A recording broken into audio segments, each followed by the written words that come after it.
యొక్క పరిశుద్ధ లేఖనముల నుండి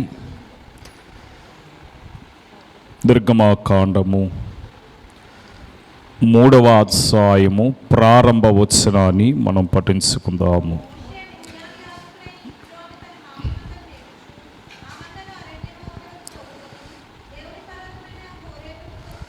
ప్రార్థన చేసుకుందాం. సకల యుగముల యందు అక్షయుడును అద్వితీయుడైన మా తండ్రి,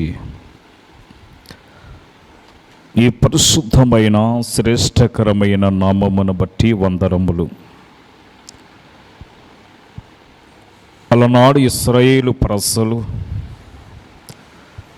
ఐగుప్తు దేశములో నాయన ప్రవేశించినటువంటి దినము ప్రభావాన్ని ఎంతో ఆనందముతో సంతోషముతో వారు కొంతకాలము నాయన మనుగడ సాగించి తదుపరి అనేకమైన శ్రమలను అనుభవించి ప్రభా ఇదిగో నాయన నీ దాసుడు మోషే నాయకత్వములో వారికి విడుదలను అనుగ్రహించినటువంటి వృత్తాంతమును మేము తలంచుచూ ఉండగా ఆయన చదవబడిన వాక్యమును మా అంతరంగములో పరచమని మా మంచి బోధకుడైన క్రీస్తు ప్రభుని బట్టి బ్రతములాడుకొనొచ్చు ఉన్నాము తండ్రి, ఆమేన్. పుట్టవల్యు మోషే వంటి పూర్ణ ప్రవక్త, ఏటి వారినైన నిరగ నాటి ధర్మముల్ దీఠముఖను స్థాపింప దైవ పుత్రుడు పుట్టిన్ గొప్ప బోధకుడాయెను, పుట్టిన్ గొప్ప బోధకుడాయెను. దేవుని యొక్క కృపా సమాధానములు మీకెల్లరకును తోడైండును గాక, ఆమేన్. చదవబడిన వాక్య లేఖనములలో మోషే తన మామ మందను తోలుకుని దేవుని యొక్క పర్వతమైనటువంటి హోరేబునకు వచ్చును అనే మాటను మనం చూస్తూ ఉన్నాము. ఈ యొక్క అధ్యాయము దైవ ప్రత్యక్షతను మనకి చూపిస్తూ ఉంది. దేవుని యొక్క ప్రత్యక్షత అనే మాటను మనం ఈ లేఖన భాగములలో చూస్తూ ఉంటాము. ఈ యొక్క అధ్యాయము 22 వచనాలుగా ఈ లేఖనములో ఉంటే ఈ 8వ వచనానికి ఒక ప్రత్యక్షతను మనకు చూపిస్తూ దేవుడి భూమి మీదకి దిగవచ్చినటువంటి దృశ్యాన్ని మనం చూస్తూ ఉంటాము ఈ లేఖన భాగములలో. అయితే ఈ లేఖనములలో 3 అనుభవాలను మనకి చూపిస్తూ ఉంటుంది. ఈ 3 అనుభవాలు మనము గుర్తించినట్లయితే మరి దేవుని పర్వతము హోరేబు, అలాగనే మిద్యాను, ఈ యొక్క మరి పర్వతముల యొక్క అనుభూతిని మనకు చూపిస్తూ ఉన్నట్లుగా మనం చూస్తూ ఉన్నాము. ఇక్కడ మనం గమనించినట్లయితే ఈ సీనాయి పర్వతానికి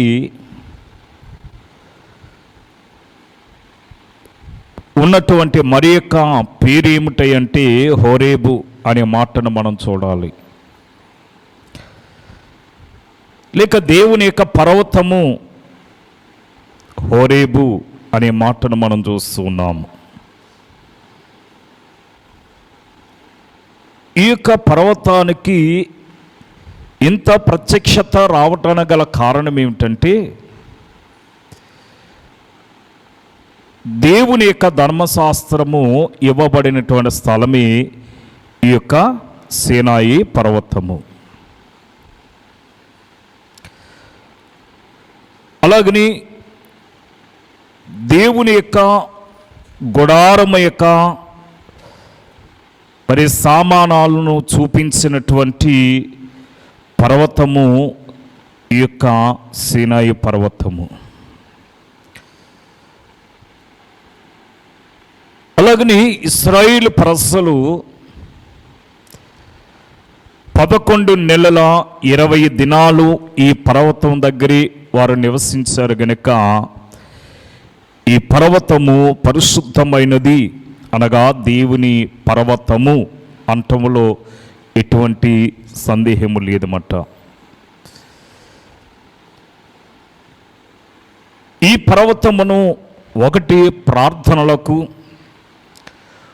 రెండవది బోధించడానికి దేవుడు తన దాసుల ద్వారా వాడుకున్నట్లుగా మనం చూస్తూ ఉన్నాము.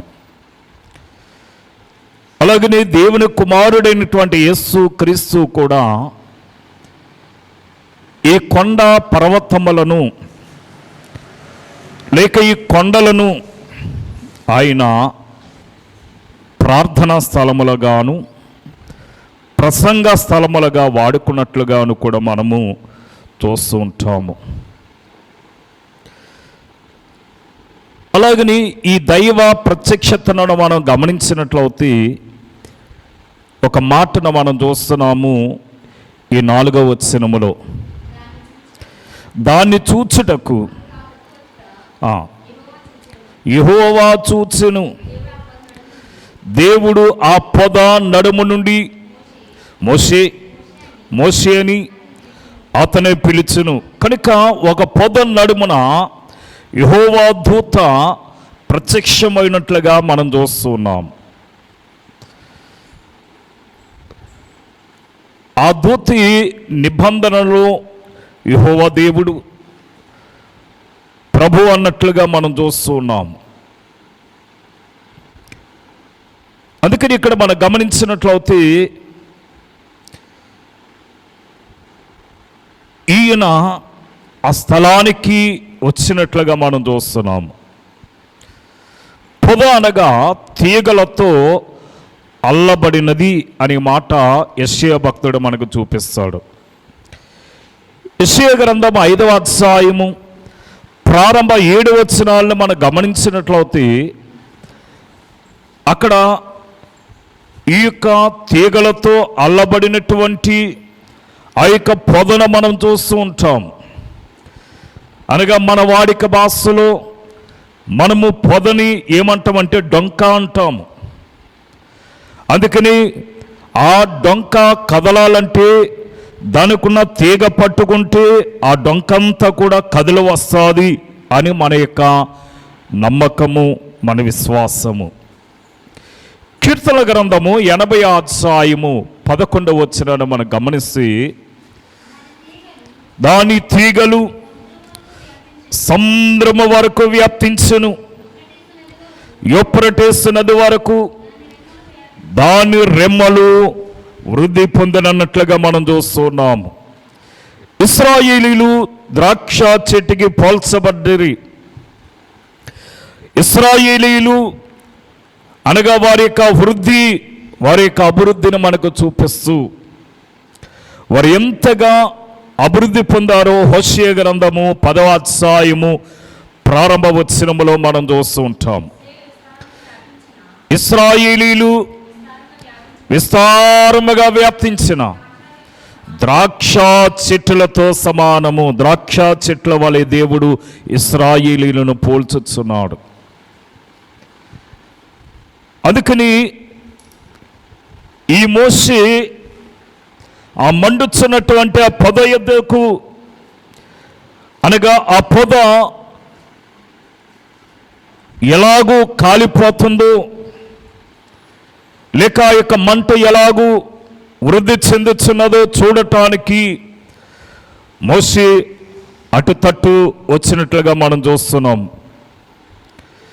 ఈ అగ్ని జ్వాలలు ఇశ్రాయేలీయుల శ్రమను మనకు చూపిస్తూ ఉన్నాయి. ఇశ్రాయేలీయులు అనుభవించినటువంటి ఆ శ్రమకి సాదృశ్యముగా మనకి కనబడుతున్నాయి. అందుకని ఈ శ్రమలను గురించి, ఈ శ్రమలు బైబిల్లో అగ్నికి సూచనగా కూడా మనం చూస్తూ ఉంటాం. అందుకే పేతురు గారు మాట్లాడుతూ ఈ మొదటి పేతురు రాసిన పత్రిక 4వ అధ్యాయం 12వ వచనములో అగ్ని వంటి మహాశ్రమలు అనే మాటను అక్కడ మనకు చూపిస్తూ ఉన్నాడు. అనగా ఇశ్రాయేలీయులు ఐగుప్తులో కఠిన శ్రమలను అనుభవించారు కనుక ఆ శ్రమ అగ్నికి సూచనగా మనం చూస్తూ ఉన్నాం. ఈ నిర్గమాకాండ 1వ అధ్యాయము 13-14 వచనములో ఉన్నటువంటి శ్రమ అది. ఇనప కొలుములో వారు ఉండిరనే మాటను మనం చూస్తూ ఉన్నాం. అదే మాటను ద్వితీయోపదేశ కాండము 4వ అధ్యాయము 20వ వచనములో కూడా మనం చూస్తూ ఉంటాం.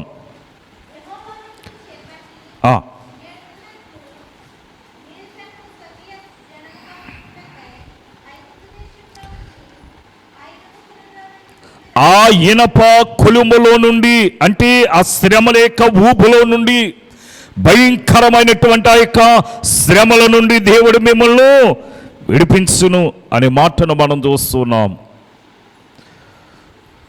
అందుకే అగ్నిలో మండుచు ఉన్నా సరే ఆ పదు కాలిపోలేదట.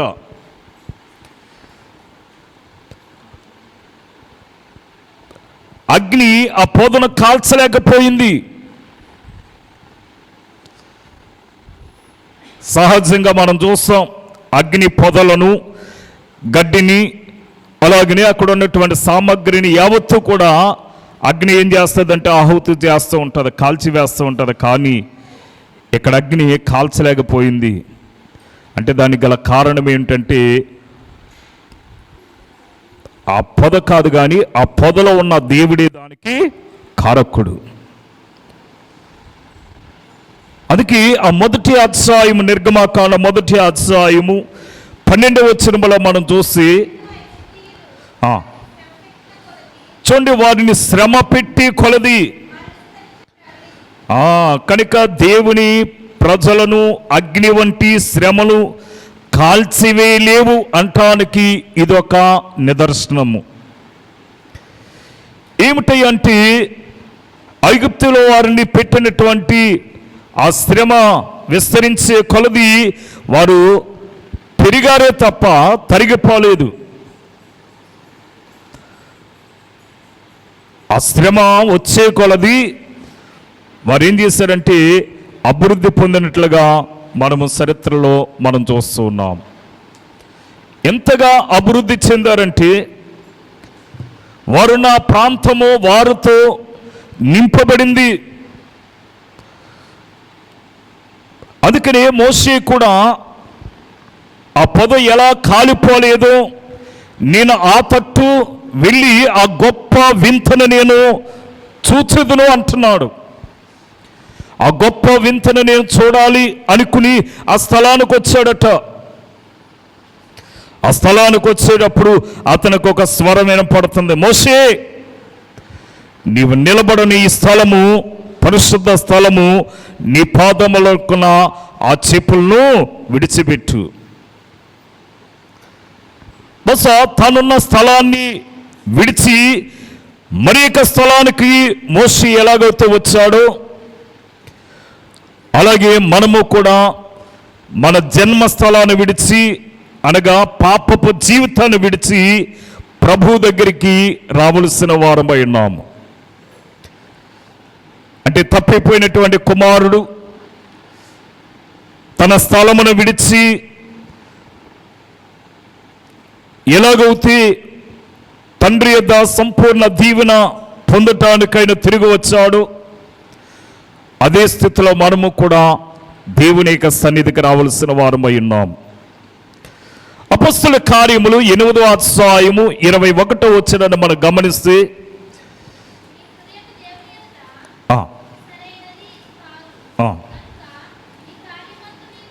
కనుక దేవుని ఎదుట సరైనదో కాదో దాన్ని మనం ఏం చేయాలట? పరీక్షించుకోవాలి. ఈవేళ మోషే నిలబడినటువంటి ఆ స్థలము ఎటువంటిదంటే సరైనది. అందుకే మోషే తన పాదములకున్నటువంటి ఆ యొక్క చెప్పులను విడిచాడు. అందుకే అతడు తన స్థలాన్ని విడిచి మరి యొక్క స్థలానికి వచ్చినట్లుగా మనం చూస్తున్నాం. అక్కడ చూస్తున్నాడు పొద నడుమున ఆ పొద మండుచున్నది కానీ ఆ పొద కాలిపోలేదు అనే మాట మనం చక్కని మరి సాదృశ్యముగా మనం దానియేలు గ్రంథములో చూస్తాము. ఆ అగ్ని గుండములో మధ్యనున్నటువంటి ఈ యవన బిడ్డలైనటువంటి ముగ్గురు కూడా అది మండుచున్నది కానీ ఆ మంటలో ఉన్నటువంటి ఈ ముగ్గురు మరి కాలిపోలేదు అనే మాటను మనం చూస్తూ ఉన్నాము. అందుకే కీర్తన గ్రంథము 119వ సంకీర్తన 18వ వచనములో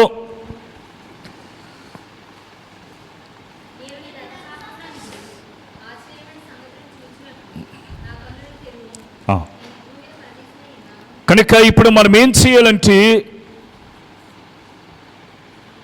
ఈ లోకములో ఉన్నటువంటి దైవ కార్యములను మనం చూడాలంటే మన కన్నులను తెరవాలి. మన కన్నులను తెరిచేవారమై ఉండాలి. అదే లేఖనములో 148వ అధ్యాయములో కూడా ఒక మాట అంటాడు. 148వ వచనము,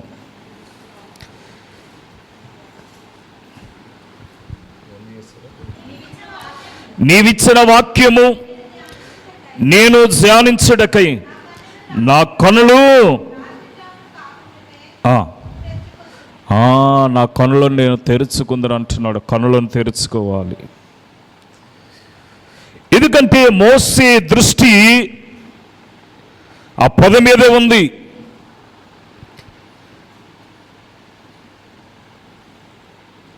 ఎందుకంటే ఆ పొదలో దేవుడు ఉన్నాడు. మన దృష్టి దేవుని మీద ఉండాలి. ఈవేళ లోకములో ఉన్న వారి యొక్క దృష్టి దేవుని మీద లేదు, అనగా దయ్యాల మీద, లేకపోతే వారు భయపడుచున్నటువంటి వారి యొక్క నీడ, వాటి మీదనే వారి యొక్క దృష్టి మళ్లించి ఉన్నారు. గనక వారిని భయంక్రాంతులను చేస్తుంది. కీర్తనకారుడైనటువంటి దావీదు 37వ కీర్తనలో మాట్లాడుతూ 5వ వచనములో అంటాడు,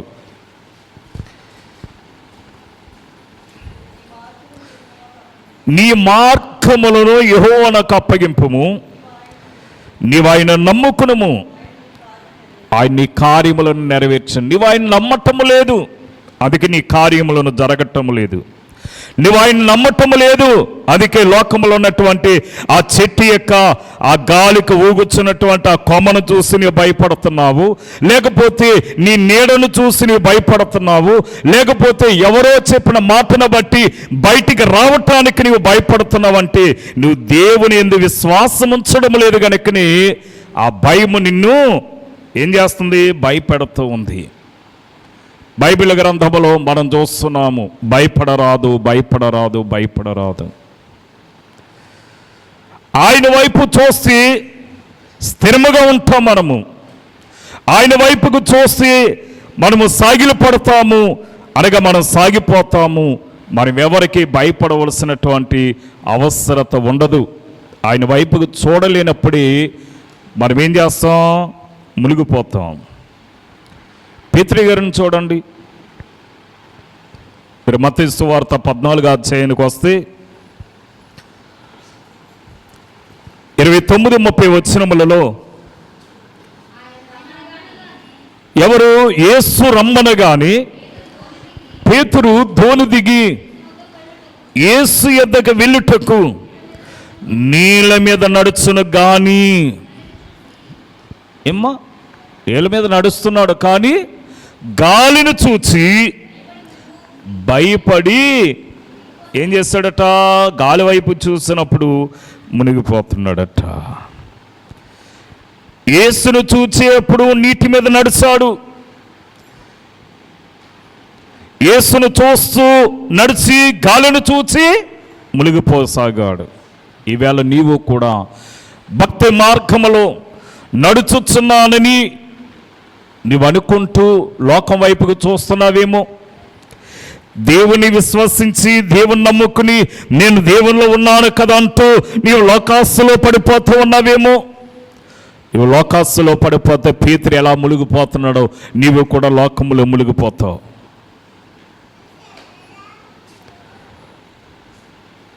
అందుకని మోషే ఆ తట్టు వచ్చుట, మోషే ఆ తట్టు వచ్చుట యెహోవా చూచును అని 4వ వచనములో క్లియర్గా రాసించాడు.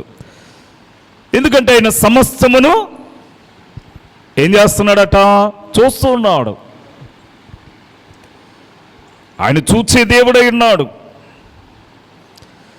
మనం క్రిస్మస్ రోజున పాడుకుంటాం ఏమని? నేడు దేవుడు నిన్ను చూడవచ్చినాడు,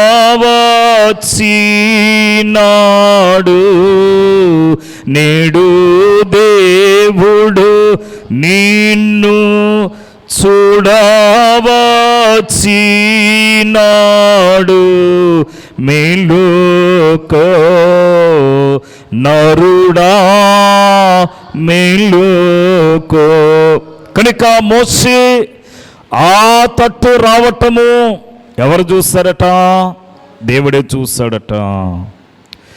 దేవుడు మోషేను చూచాడు గనక మోషేను ఎలాగూ వాడుకోవాలో, మోషేకు ఏమి చూపించాలో వాటిని దేవుడు చూపించాడట. అందుకని ఆయన సమస్తమును చూచుచున్న దేవుడై ఉన్నాడని ఇర్మియా భక్తుడు కూడా ఇర్మియా గ్రంథము 13వ అధ్యాయము 23-24 వచనాల్లో మనకు చూపిస్తాడు.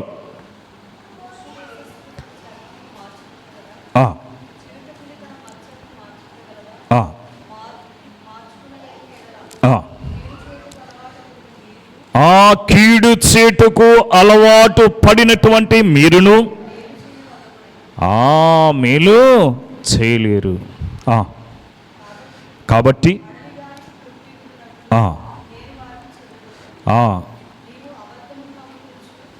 మనం ఏం చేస్తున్నాం ఏమ్మా? అందుకని సత్యమునకు చెవినివ్వక వారు కల్పనా కథల వైపుకి తిరిగిరనే మాటను మనం చూస్తున్నాం. వారు అబద్ధమునకు ఏమిస్తున్నారట? చెవినిస్తున్నారు, అబద్ధాలకు చెవినిస్తున్నారు. అందుకనే మనము ఏం చేస్తున్నాము ఆయన చూస్తున్నాడు. ఎందుకంటే బైబిల్ గ్రంథంలో ఒక మాట ఉంది, ఆయనకు తెలియని రహస్య స్థలం అంటూ ఏదైనా కలదా? ఏమైనా ఉందా? చాలామంది అనుకుంటారు పాదిరి గారు చూడటం లేదు, పాస్టమ్మ గారు చూడటం లేదు, సంఘ పెద్దలు చూడటం లేదు, విశ్వాసులు చూడటం లేదు, గనక మన ఇష్టము మనం ఏ కార్యం చేసినా పర్వాలేదు అనుకుంటూ ఉంటాము. కానీ పైనన్నవాడు సమస్తమును చూస్తూ ఉన్నాడు. మార్కు సువార్తలో ఒక మాట ఉంటుంది. మార్కు సువార్త 11వ అధ్యాయము 11వ వచనములో ఆయన యెరూషలేమునకు వచ్చి ఏం చేస్తున్నాడట? ఆయన వచ్చేటప్పుడు ఆయన చుట్టూ పరిశోధన చేస్తున్నాడు. ఆయన సమస్తమును చూస్తూ ఉన్నాడు.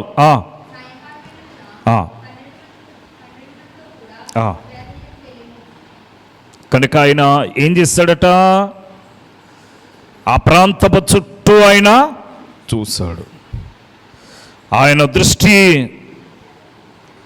ఏమో సమస్తమును కూడా కేంద్రీకరిస్తూ ఉంది. అయితే ఆయన దృష్టికి మనం ఎలాగున్నాం? ఆయన దృష్టికి మనము యథార్థవంతులమైనామో లేదో ఒకసారి మనకు మనమే పరీక్షించుకోవలసిన వారమైనాము. ఆయన దృష్టికి మనము యథార్థవంతులుగా కనబడినప్పుడు ఆయన మనల్ని ఏం చేస్తాడంటే బలపరుస్తూ ఉంటాడు. మనలో యథార్థత కనిపిస్తే దేవుడు మనల్ని ఏం చేస్తాడట? బలపరిచేవాడై ఉంటాడట. ఆయన దృష్టికి నీతిమంతులముగా కనబడాలి, ఆయన దృష్టికి యోగ్యులముగా కనబడాలి. అందుకే మోషే దేవుడు మోషేను చూసినప్పుడు మోషే దేవునికి విధేయత కలిగినట్లుగా మనం చూస్తూ ఉన్నాం. మోషే ఉన్న స్థలము పరిశుద్ధ ప్రదేశం. అది 5వ వచనములో మనం చూస్తున్నాం, దగ్గరికి రావద్దు, నీ పాదములకున్నటువంటి నీ చెప్పులను విడువము అంటున్నాడు ఇక్కడ.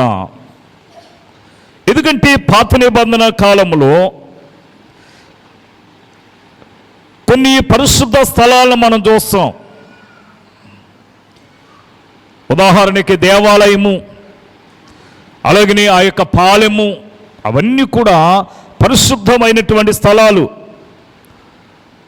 అలాంటి పరిశుద్ధమైనటువంటి స్థలాలు నేడు లేవు. పరిశుద్ధమైనది ఒకటే, ఏమిటయ్యాదంటే దేవుని యొక్క సంఘము లేక దేవుని యొక్క మందిరము. అపొస్తలుడైన పౌలు చెప్పిన మాట అది. పరిశుద్ధమైనది అంటూ ఉంది అంటే అది దేవుని యొక్క సంఘమై ఉండాలి.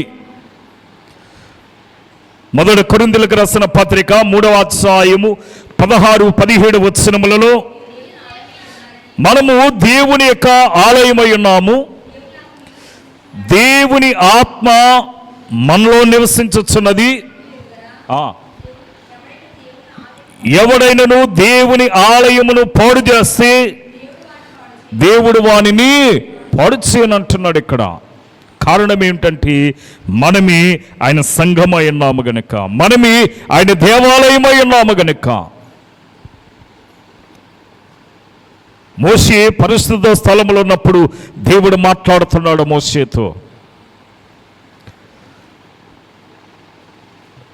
ఎందుకంటే మోషే నిలబడినటువంటి స్థలము పరిశుద్ధమైనది గనుక, మనం కూడిన ఈ స్థలము పరిశుద్ధమైనది.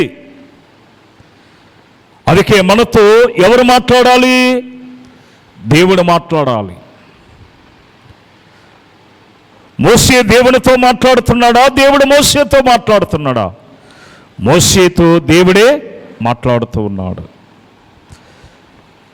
చూడండి, యెహెజ్కేలు గ్రంథములో 2వ అధ్యాయము ప్రారంభ 2 వచనాలు మనం గమనిస్తే అక్కడ అంటున్నాడు కదా, యెహెజ్కేలు ప్రవక్తతో మాట్లాడుతూ, ఓ నరపుత్రుడా, నీవు చక్కగా నిలువము, నేను నీతో మాట్లాడవలేను అంటున్నాడు. అనగా మనము చక్కగా నిలబడేటప్పుడు చాలామంది మందిరానికి వస్తారు, వారి మనస్సు బయటంతా సంచారం చేస్తుంది. నేను గుళ్ళో కూర్చున్నాను, వాడు బయట ఉన్నాడు, వాడు బయట పనికి వెళ్ళాడు, ఎంత సంపాదిస్తున్నాడు, ఈవేళ వాడు కూలికి వెళ్ళాడు కనుక అడిగి డబ్బులు వస్తున్నాయి, జీతం వస్తుంది, పని పాట లేకుండా నేను గుళ్ళో కూర్చున్నాను, నాకేమీ రావటం లేదు అనుకుంటూ ఉంటారట. అందుకని మనిషి ఏమో గుడిలో ఉన్నాడు, మనసేమో బయట సంచారం చేస్తూ ఉంటుంది. అటువంటి వాడు దేవుని శక్తిని ఎరగడు. అందుకే యెహెజ్కేలు ప్రవక్త అంటున్నాడు, ఓ నరపుత్రుడా, నువ్వు తిన్నగా నిలబడు,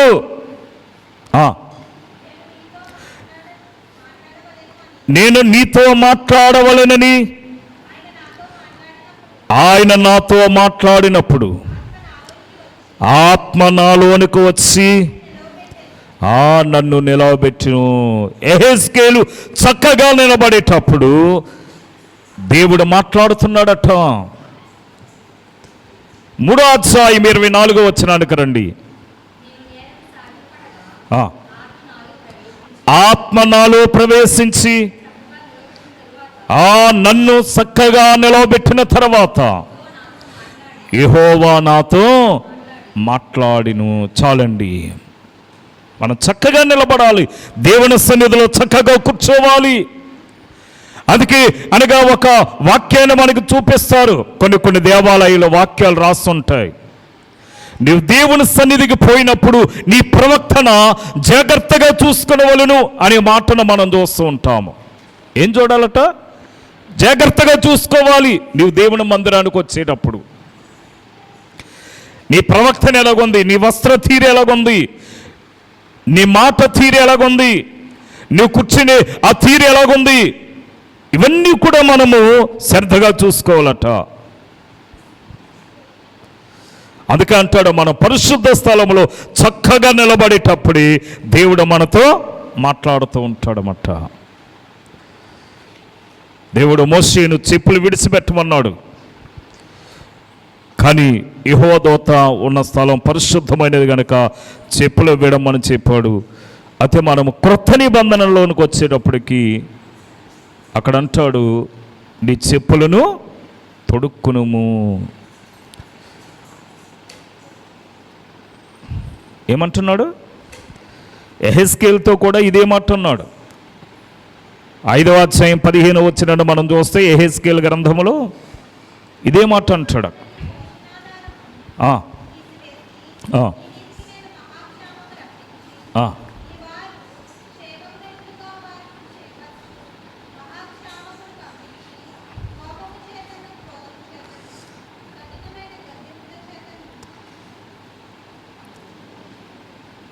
ఐదు 15 చూడండి ఒకసారి. అపొస్తలుల కార్యములు 12వ అధ్యాయము 7-8 వచనాలు. ఇదిగో ప్రభు దూత అతను ఉన్న గదిలో వెలుగు ప్రకాశించును, త్వరగా లేమని చెప్పి అతను లేపగా ఆ దూత అతనితో చెప్పిన మాట ఏమిటంటే, నీ నడుము కట్టుకుని నీ చెప్పులు తొడుక్కునమని తెలియజేస్తుంది. పాత నిబంధన కాలంలో మనం చూసాము, నీ చెప్పులను విడిచిపెట్టు, నీ చెప్పులు విడిచి నువ్వు నిలబడు, ఈ స్థలము పరిశుద్ధ స్థలము అంటున్నాడు.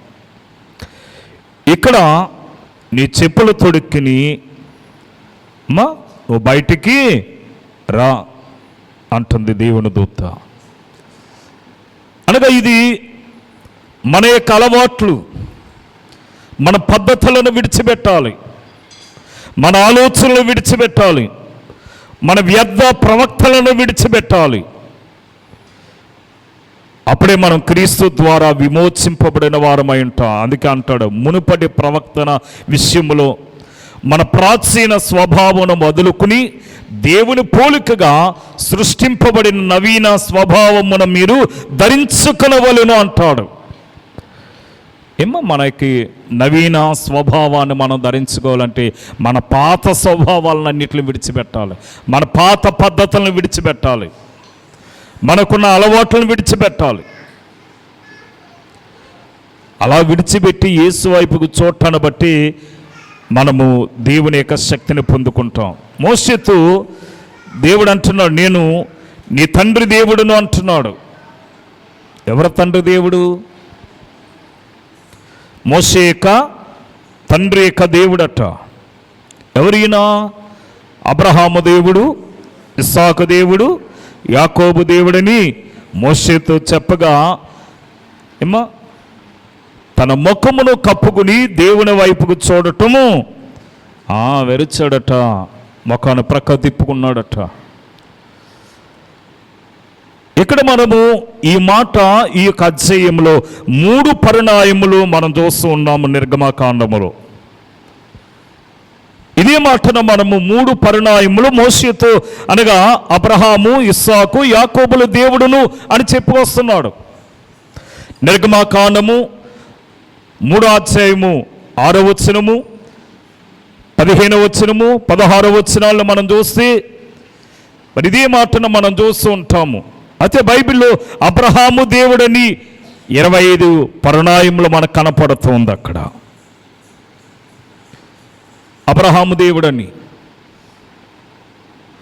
ఇస్సాకు దేవుడిని 15 పరిణామములు మనం చూస్తూ ఉంటాం, 15 మార్లు మనం చూస్తూ ఉంటాం. యాకోబు దేవుడని 90 మార్లు మనకు కనబడుతూ ఉంటుంది. యాకోబు అనగా మోసగాడు, పేరుకు తగ్గట్టే మోసగాడి. ఆ మోసగాడు పేరుని దేవుడు ప్రత్యక్షమవ్వాడు. అది దేవునికి ఉన్నటువంటి అపారమైనటువంటి ప్రేమ. అందువల్ల ఆయన మన దేవుడు అనుటకు ఇదొక అవకాశము. దేవుడు ఏం చూస్తాడు? ఆయన చూచుచున్న దేవుడు అంటున్నాం మనం. ఈ 3:7 వచనంలో మనం చూసాం,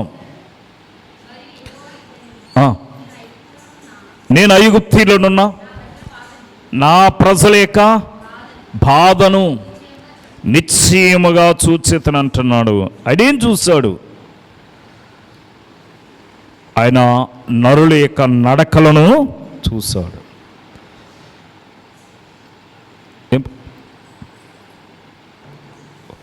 ఆయన మన చీకటి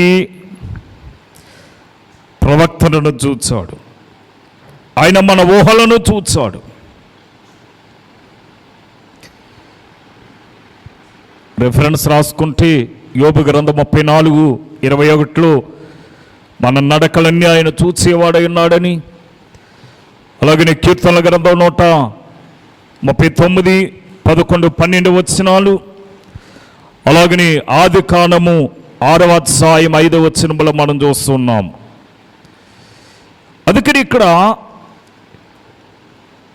అనేకమైనవి ఆయన చూచే దేవుడై ఉన్నాడనే విషయాన్ని మనం మర్చిపోకూడదు. ఎందుకంటే ఆయన చూచుచున్న దేవుడై ఉన్నాడు గనుక. చూడండి, ఇక్కడ మనం గమనించినట్లయితే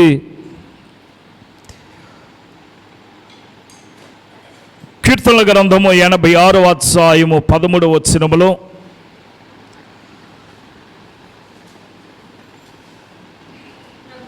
ప్రభువా నా ఎడల నీవు చూపిన కృప అధికమైనది అంటున్నాడు. ఆయన మన ఎడల చూపిన కృప అధికమైనదట. దీనివల్ల ఆయన మనల్ని విడిపించేవాడై ఉన్నాడు. అందుకే బైబిల్ గ్రంథంలో యోహాను గారు ఏమంటాడంటే, తన రక్తం వల్ల మన పాపముల నుండి ఆయన మనల్ని విడిపించేవాడై ఉన్నాడని ప్రకటన గ్రంథము 1:6లో తెలియజేసిన విధముగా ఈవేళ ఆయన మన యందు చూపినటువంటి కృప అధికము. ఈ కృపను మనకు అనుగ్రహించడానికి ఆయన దిగివచ్చి ఉన్నాడు. ఈ కృపను మనకి ఉచితంగా అనుగ్రహించాడు ఆయన మనకి. అందుకే తిమోతి గారు చక్కని మాట అంటాడు. 1 తిమోతికి రాసిన పత్రిక 1వ అధ్యాయము 15వ వచనములో చూడండి, పాపులను రక్షించుటకు క్రీస్తు యేసు లోకమునకు వచ్చిన వాక్యము నమ్మదగినదియు పూర్ణ అంగీకారమును యోగ్యమైనది ఉన్నదట. కనుక ఇక్కడ మనం గమనించినట్లయితే ఆయన ఎందుకు దిగవచ్చాడంటే మనల్ని రక్షించడానికి, విశాలమైనటువంటి మంచి ప్రదేశమునకు ఆయన మనల్ని నడిపించడానికి ఆయన దిగవచ్చాడనే విషయాన్ని మనం ముందుగా ఎరిగిన వారమై ఉండాలి.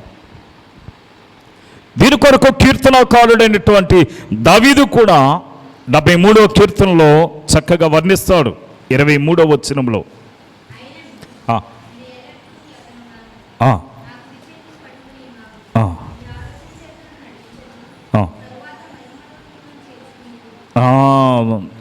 నీవు నన్ను పట్టుకుందువు, తర్వాత నీవు నన్ను నీ మహిమలోనికి నన్ను చేర్చుకుందువు అంటున్నాడు. ఆయన విశాలమైన మంచి ప్రదేశమునకు ఆయన మనల్ని ఏం చేస్తున్నాడట? నడిపించేవాడై ఉన్నాడు. అందుకే దేవుడు తన భక్తుల యొక్క బాధలను చూసిన కనుక ఎట్టి శ్రమలోనైనా సరే భక్తులు కృంగిపోకుండా వారిని ఏం చేయటానికి వచ్చాడట? లేవనెత్తడానికి, వారిని ఫలింపు చేయటానికి, వారిని అభివృద్ధి పరచడానికి దేవుడే దిగొచ్చినట్లుగా మనం చూస్తున్నాం. అందుకే వాక్యములో చక్కని మాటను మనం చూస్తాం. ఆదికాండములో లేయా ద్వేషింపబడుట యెహోవా చూచి ఆమె గర్భమును తెరిచాడట. లేయా ద్వేషింపబడుట, ఆమె ద్వేషింపబడింది. అందుకని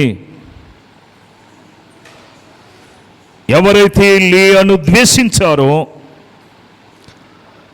వారందరినీ సిగ్గుపరచడానికి దేవుడు ఆమె గర్భాన్ని తెరిచినట్లుగా మనం చూస్తున్నాం.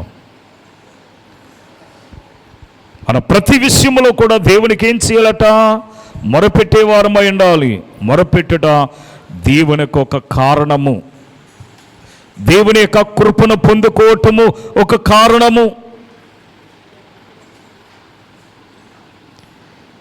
అందుకని మనం మొరపెట్టాలి.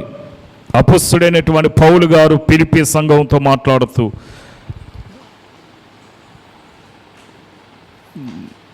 4వ అధ్యాయం 6వ వచనములు అంటాడు,